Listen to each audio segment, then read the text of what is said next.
Cricket Diary with RJ Yuvi. Only on RadioCity. He's born in the year that India's favourite year across all, which is 1983. He's the first player to represent St. Lucia, the only captain in the 2020 format to have 2 World Cups and a stadium at his name. Absolute legend of the game. Darren, welcome to Radio City. Thank you. Thank you for having me. Do you know 83 is a very special year for us? It's your birth year. Yeah, it's my birth year. It's the year India won this World Cup, beating West Indies. I think it was at Lord's. Yes. Yeah. It would have been a hat trick for West Indies of World Cups. It would have been, but the man above control all things. It was a great year for, I think, Kapil Dev and his men. So, but I'm happy to be born in 1980. Super. Then you loved across the world. When I see the records and everything, I think we'll need 10, 20 hours to talk about everything. But very quickly, 2 World Cup wins as a captain. And I'll be very honest, not the best time for West Indies cricket when it comes to management and things back home. How does it feel?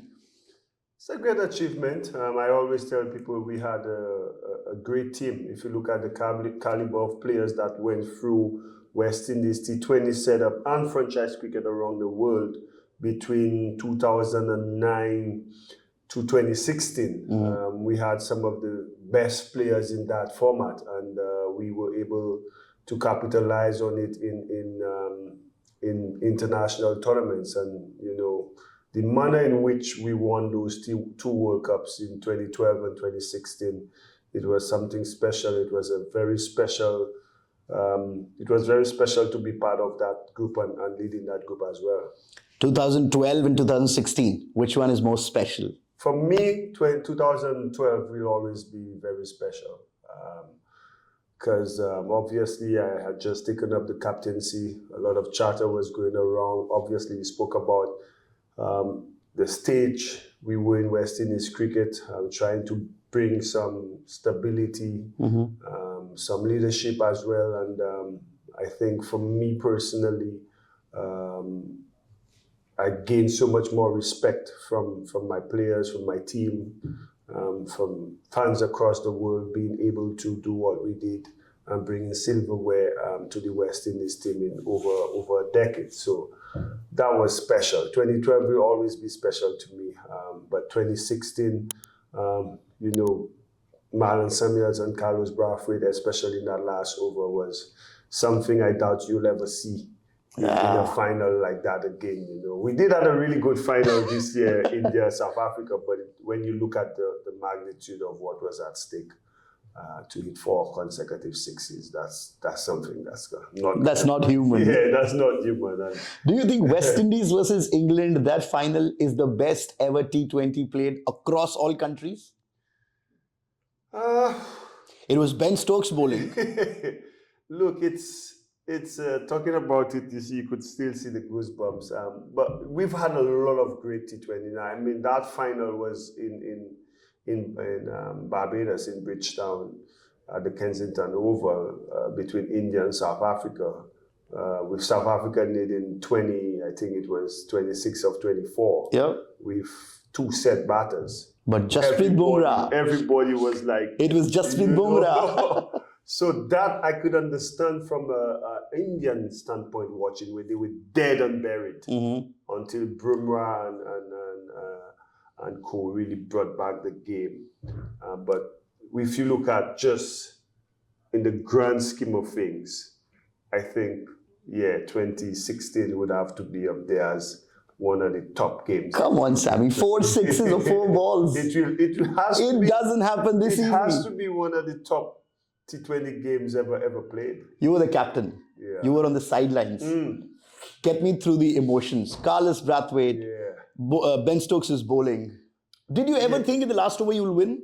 Yeah, we always believe. I'm a strong believer. I have said the story before, because remember, I got out and then Carlos walked in. So I wasn't out there, and I just heard Carlos reliving the days that he got up and walked, because we saw him did it against South Africa a couple of games before. So Whoever made that decision out there, I think Phil was out there, but Carlos, I heard him said he just felt he got up and walked. So that was good.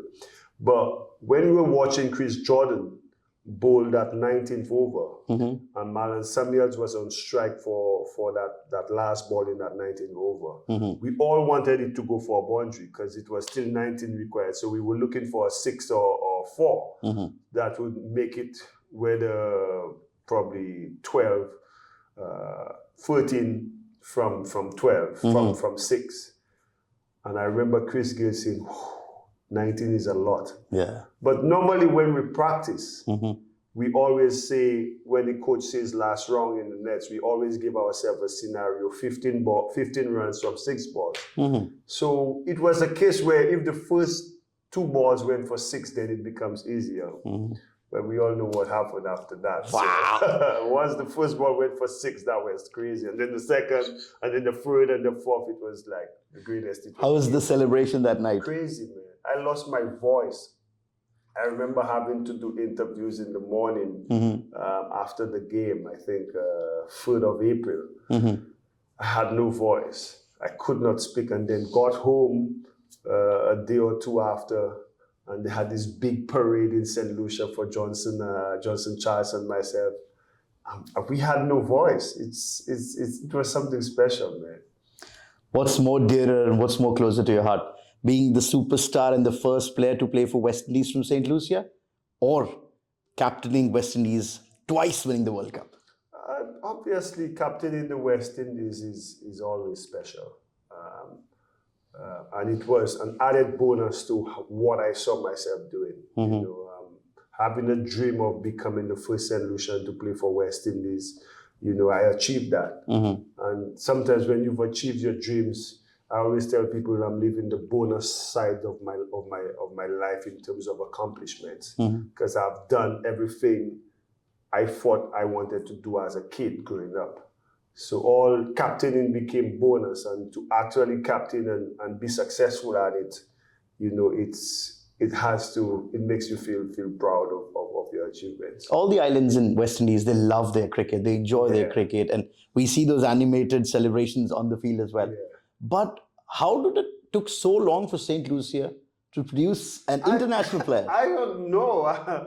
We've had some great players. You know, John Eugene, to me, one of the finest batsmen I've seen, scored 100 against Malcolm Marshall at the age of 19 in Barbados. You know, Craig Emmanuel, Sergio Fede, those guys, Julian Charles, who captained the West Indies B team Wales some time ago. You know, Brian Stephen, who played for the West Indies on the 19th.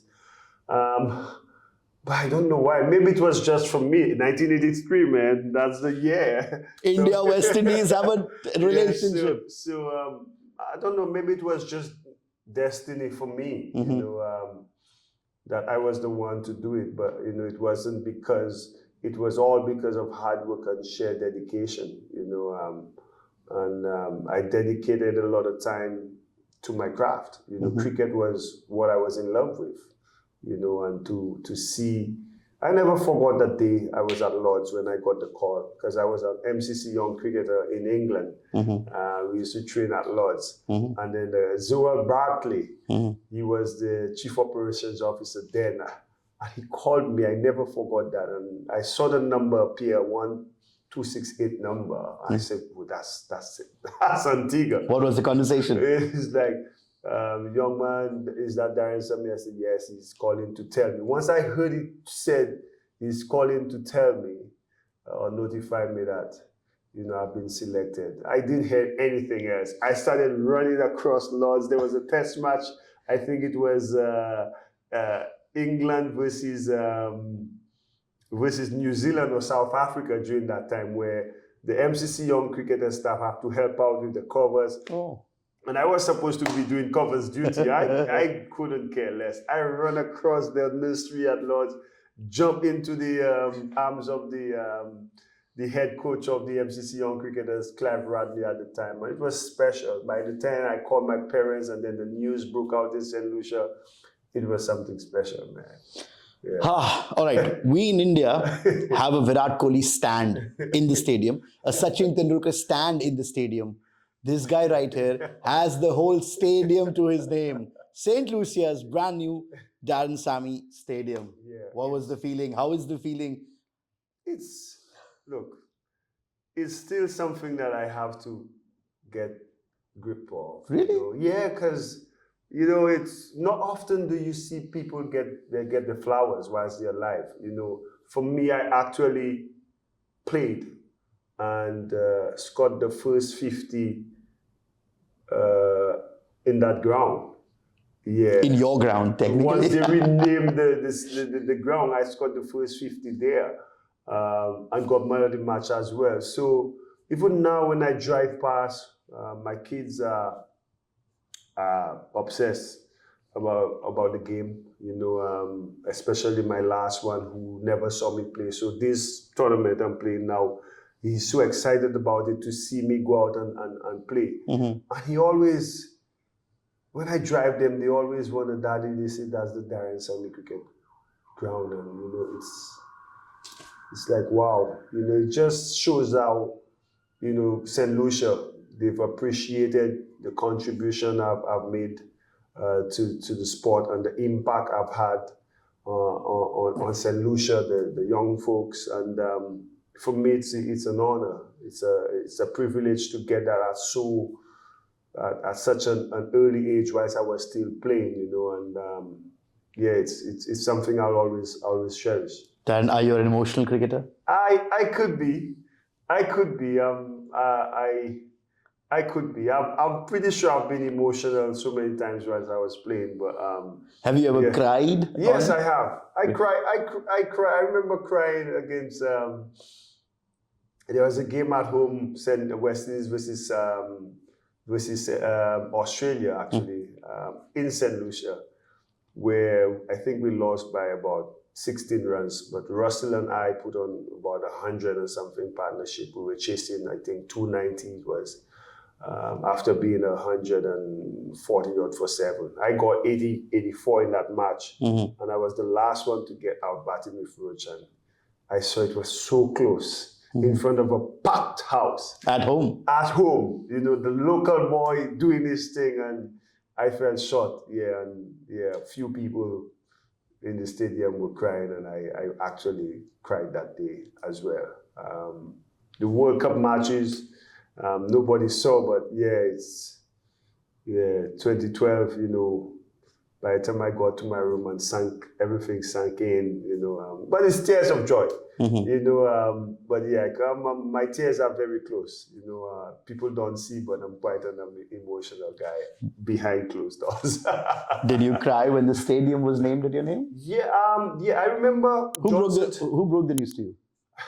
So we won the World Cup in 2016, got home, that big parade I was talking about earlier, had a VIP celebration, reception at the airport. Normally you get a little idea of what would be happening. I had no clue. So Johnson Charles and myself, the Prime Minister is there welcoming us with the trophy, and he's speaking, and then he drops this bombshell right there, So from now on, this day forward, the Bonsejour Cricket Ground will now be called the Darren Sammy Cricket Ground. It's like, wow. Yeah, I shed a couple of tears, that day. I remember, I think we got home on the 4th or 5th of April. That was quite an emotional day for me and my family, my mom, my wife, my kids, everybody was there. And then Johnson Charles got the Western stand name. It was a special day, and I do get emotional. Do you go boss around that stadium? No, I now, because I don't live far from there. My house is literally 5 minutes. I take my kids there. We walk around. I have them practice. I do some coaching there. But it's a beautiful facility, and just for the World Cup, the upgrades that was done during that time was really, really good, and it's a beautiful facility. I'm just curious, because West Indies people love cricket as much as we do in India. It's an emotion right there. Yeah. So if you know that this cricketer lives here, there's going to be lineup every Sunday or every time. They know you're at home. How is it back in West Indies? I thank God every day. That's the beauty about living in the Caribbean. I have my peace, my quiet, my private life. Actually, the people that have been at my home unannounced are Indian fans, Pakistani fans, and people who come to St. Lucia and they want to meet Darren Sammy. That's it. But normally St. Lucia at home, they're quite respectful of your time and stuff like that. So I'm glad I'm not from India, because I know Virat Kohli and these guys don't. By the time they walk outside the streets, it's about 100,000 people trying to get a piece of them, But in the Caribbean, it's not like that. We could walk down the streets freely and have our own private time, and that is a blessing for us. I think a lot of people might not know, but 2020, Darren Sammy was awarded the Nishane-e-Pakistan. Yeah. How did it come? How did you react? How was it? It was something, again, you don't set out for accolades like this, but however, the Pakistan community believes that I played a small part in bringing cricket back to Pakistan. It's a place that I've enjoyed playing.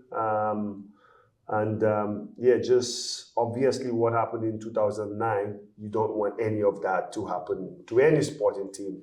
And so to be starved from cricket for so long, and when the PSL started, me playing in Peshawar Army franchise, and starting the revolution to bring cricket back into Pakistan to today, where I hear so many tours. The Champions Trophy is going to be in Pakistan later next year. So to play a small part in going to Pakistan and play cricket and carrying some of my other international colleagues, that paved the way in bringing cricket back. But it's all the work that the PCB and the Pakistan government have done, ensuring that safe passage is always there when you go and play. So it is the highest civilian medal in Pakistan. It is. Again, I'm very humbled and honored to be recognized like this. And it's something I'll always cherish. The love from the people, it's something that is uncomparable to anywhere else. When I go there, I feel like I'm walking into the Darren Sammy Stadium. Wow. When I'm there, and it's again, I don't know who to give credit to, but mostly, my mom, the way she raised me to be a gentleman. And I think throughout my career, that has gone in that direction, and it's enabled me to showcase my talent, but also my personality and my love for the game and my love for my fans in a way that, I get something back in return from the people. We're taking a little break right here. Back on what he thinks about India, Pakistan, and the cricket right there. Okay, Nishane-Pakistan. What comes with the highest honor, civilian honor in Pakistan? Man, look, I remember the announcement being made, just understanding, if you look the list of people, Barack Obama, Princess Diana, Nelson Mandela, to name a few, and then Darren Sammy from St. Lucia. When I read about it, it's actually, like you said, it's the highest civil award given to anyone. So to be part of that group, it must have meant that I did something valuable.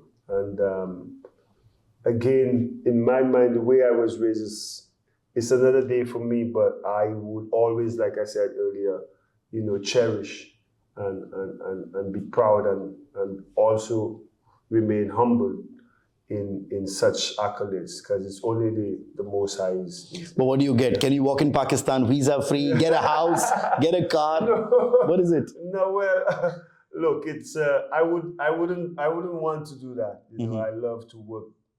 I've worked hard for everything I have in life, so I wouldn't want to just. It is hard work that you're getting this, Darren. Yeah, but look, I'll tell you, the way I've been treated in Pakistan over the last, when they're 2017, so you're looking at 7-8 years. Over the last 7-8 years, it's just been amazing. It is a home away from home for me. You know, the people. Even now, I'm playing now, and you see the fans.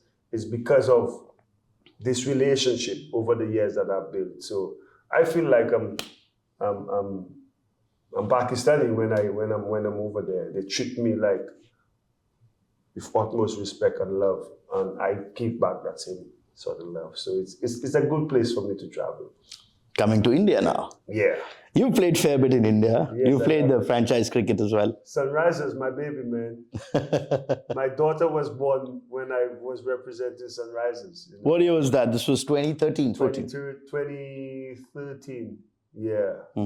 She was born here and you were playing there?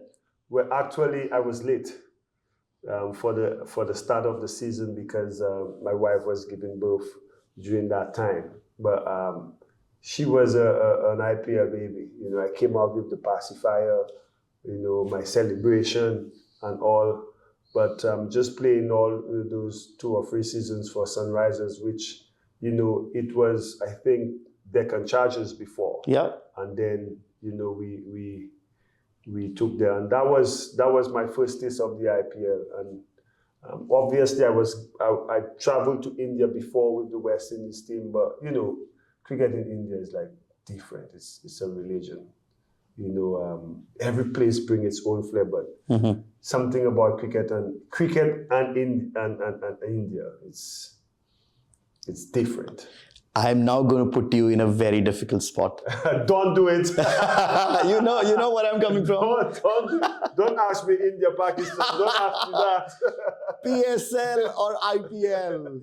Well, to be fair, I've played more PSLs than IPL. You know, obviously, IPL would always be the mecca in terms of, obviously, it's the most lucrative brand. It is the one that every single cricketer wants to go out and play. But personally, for me, I have enjoyed the PSL because I played more over on that side. You know, but I thoroughly enjoyed the IPL. I wish I played more. You know, I mean, Sunrisers when you hear it's that's my team. You know, just playing for them. It was actually the first franchise that I played for, and gave me that opportunity. So, yeah, it's. Which of the two then? Let me put it this way: which of the two, PSL or IPL, is more competitive? I'll tell you what. PSL got better bowlers. IPL got better batsmen.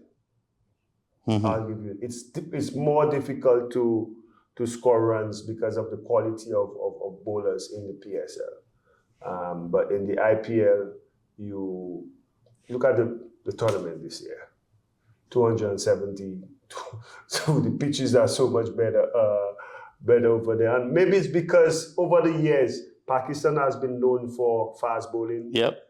Indian have been known for their batsmen. So, but what a match. The best IPL batters team versus the best bowlers PSL team. Yeah, that would be something. Yeah? That would be something if it happens. Please breathe a brand ambassador for it.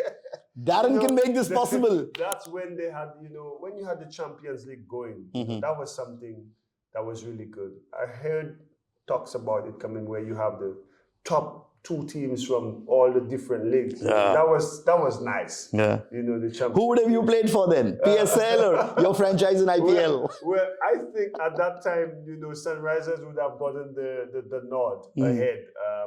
Unless St. Lucia Kings was in there. I would definitely have to represent St. Lucia. But again, the game has evolved so much, especially franchise cricket.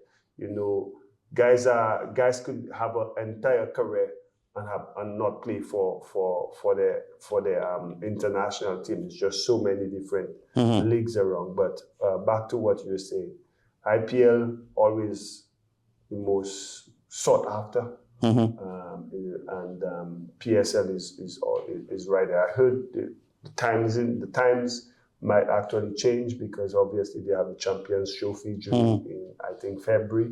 So it will be interesting to see what happens. All right. For a brief period, you were with Bangalore.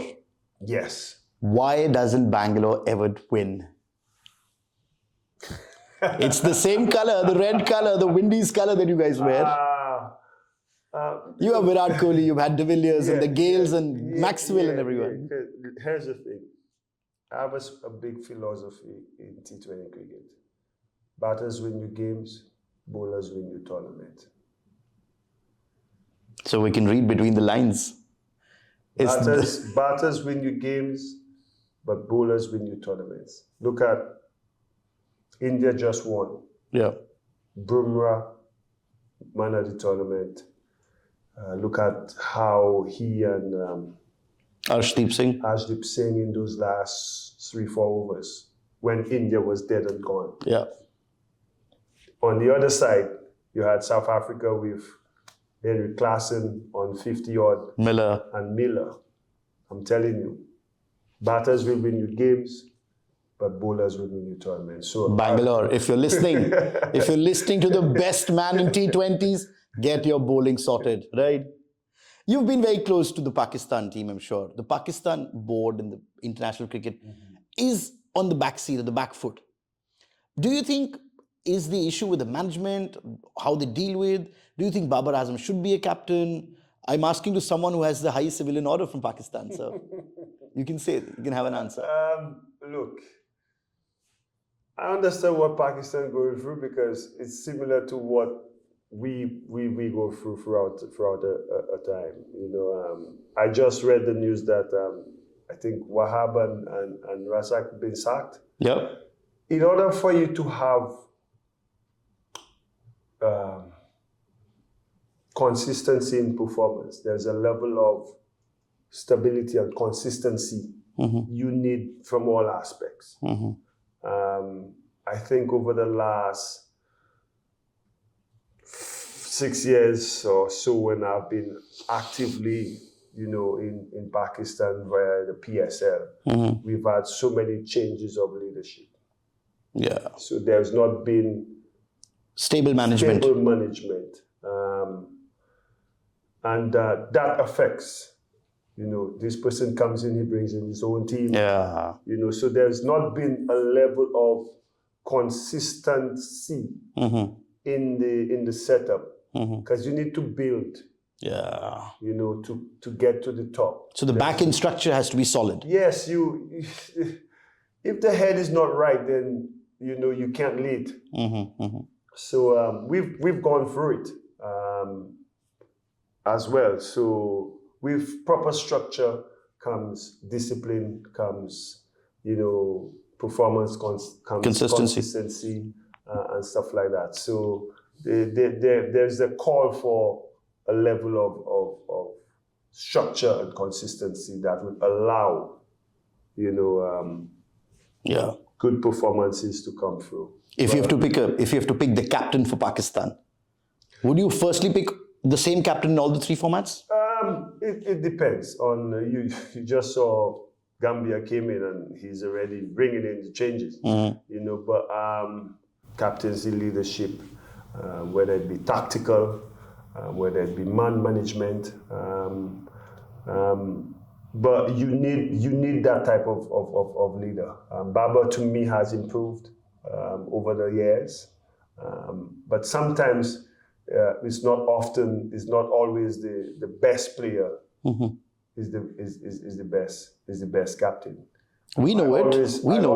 I always look at India, and I think I've said it many times before. The closest thing to Dhoni India has had has always been Rohit Sharma. If you look at the IPL, who has been most successful as a captain, captains who are able to not see that they are the only ones or they have to do it. That's the captains the team normally rally behind. If you understand what I mean, there are different types of leadership. Yeah. But if you look at Dhoni, Dhoni made his name. He became Mr. Reliable. when you see the Virat Kohlis didn't do it, the Sharmas didn't do it, the Shikhar Dhawans didn't do it, Raina didn't do it, and here comes Dhoni comes in. But by doing so, what he was able to do is allow so many of his players to grow and perform. So you have to be selfless in regards. Leadership. I'm not say captaincy. Leadership is really not about you. It's being how you could, rally the men that you lead. So Babar Azam fits in, or Shaheen Shah Afridi, or Rizwan? I don't want to go into that Fair. conversation. Fair. But I think whoever is the leader has to be able to. It's not about them. It's about the team and the men that I'm leading. How best I could create an environment where every single person feels their importance in that setup. Does captaincy give you sleepless nights? It has, of course, because at the end of the day, you judge. You could be performing as a player, but your team is failing. And if you are a true leader, you having sleepless nights because your team, which is what you the leader of, is not performing. Because it's really not about you. I'd rather not perform every day and my team is being successful than to perform every day as a player and my team is not winning. Which opponent team gave you the most sleepless nights as a captain? Well, obviously, we played against the best, India, Australia, but it depends on the format. 20-over format. That's your favorite format? 20-over format. No team gave me sleepless nights. Woohoo! That is the two-time World Cup winner speaking. Oh, we had everything. We had what we had. We gave teams sleepless nights. Yes, that is the West Indian attitude. Just to round this off very quickly, Darren. 1 ball, 1 run required. You are the fielding captain. Who will you throw the ball to? 1 ball, 1 run? You have to throw the ball to. You're defending that 1 run of 1 ball. And I could go to any of the players that I played with? Anywhere across the world, it's the T20 format. Ooh, now, that's you. If you restricted it to just the players that I played with. No, but you've seen a lot of players. I will tell you Sunil Narayan is the person I would give the ball to. Sunil Narayan or Jasprit Bumrah? Now, if you tell me... I'm giving you options. If you tell me any person,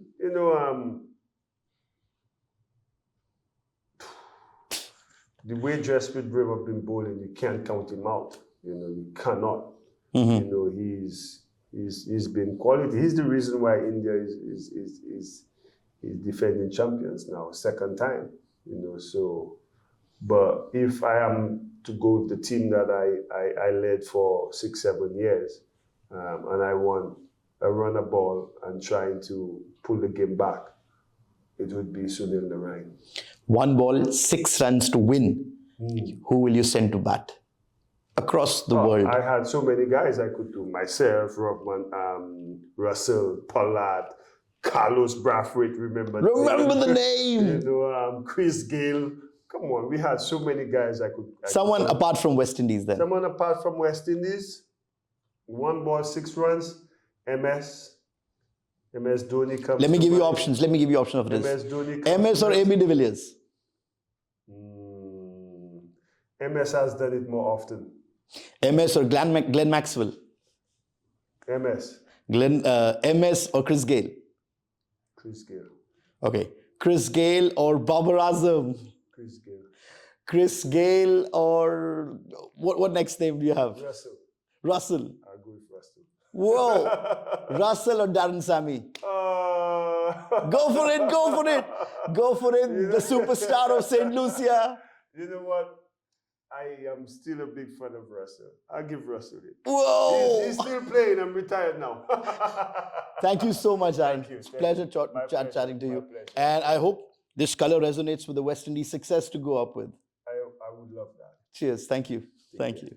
Cricket Diary with RJ Yuvi. Only on Radio City.